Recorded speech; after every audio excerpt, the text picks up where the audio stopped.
Un appel à l'action collective pour éradiquer la pollution plastique est lancé ce 5 juin, marquant la Journée mondiale de l'environnement.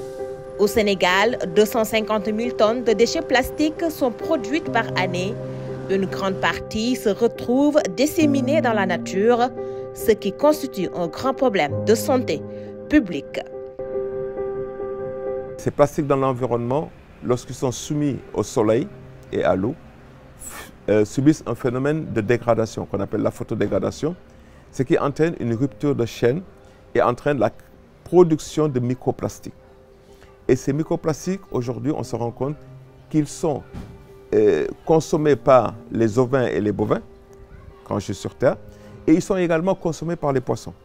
Donc, résultat des courses, aujourd'hui, dans nos plats, nous avons de la viande et du poisson qui contient du microplastique. Pour vous donner un exemple, quand vous mangez aujourd'hui un chewing-gum, vous ingérez 300 microplastiques. Donc le problème aujourd'hui a dépassé la dimension environnementale et est devenu un problème sanitaire. L'enseignant-chercheur qui a consacré une bonne partie de ses travaux de recherche au plastique estime que cette pollution est plus accentuée par les sachets plastiques. Tant que les chercheurs qui sont capables de trouver des solutions ne sont pas impliqués ou ne sont pas en backup, je suis désolé, il nous sera très difficile de trouver des solutions qui sont propres à notre vécu. À Guédiawaye, Modou Fall, surnommé l'homme plastique, milite pour un Sénégal sans plastique à usage unique. Modou Fall bat campagne pour un avenir plus propre et plus vert. La loi interdisant les plastiques à usage unique doit être appliquée car le plastique est en train de nuire fortement à notre environnement. J'ai d'ailleurs initié une pétition en ce sens pour convaincre les autorités de tenir des concertations réunissant toutes les parties prenantes en vue de son application. La pétition a atteint aujourd'hui plus de 1600 signataires. L'homme plastique ne se contente pas seulement de sensibiliser, mais incite également au recyclage. Cette initiative entre dans le cadre de la valorisation des déchets plastiques, une réponse à un problème environnemental, mais également économique. La chaise où je suis assise est le fruit d'un travail de récupération des déchets plastiques. On collecte ces pneus dans la nature, parfois dans certaines entreprises.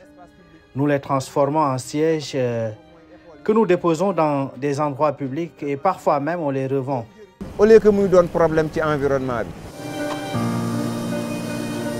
Dans le lot des unités de recyclage au Sénégal figure en bonne place la start-up Ngom Recyclage Transformation. On sait que le Sénégal produit plus de 250 000 tonnes de déchets plastiques chaque année, mais seulement les 10 et 12% sont recyclés. C'est pourquoi nous voulons réduire les déchets plastiques et diminuer la pollution que les plastiques nous font subir depuis des années.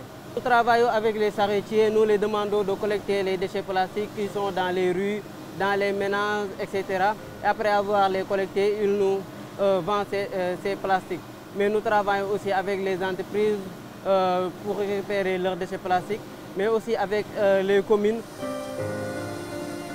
Un projet ambitieux visant à transformer les déchets plastiques afin de leur donner une seconde vie. La principale innovation réside ici dans la transformation de films plastiques usagés en nappes réutilisables, mais également en objets de décoration.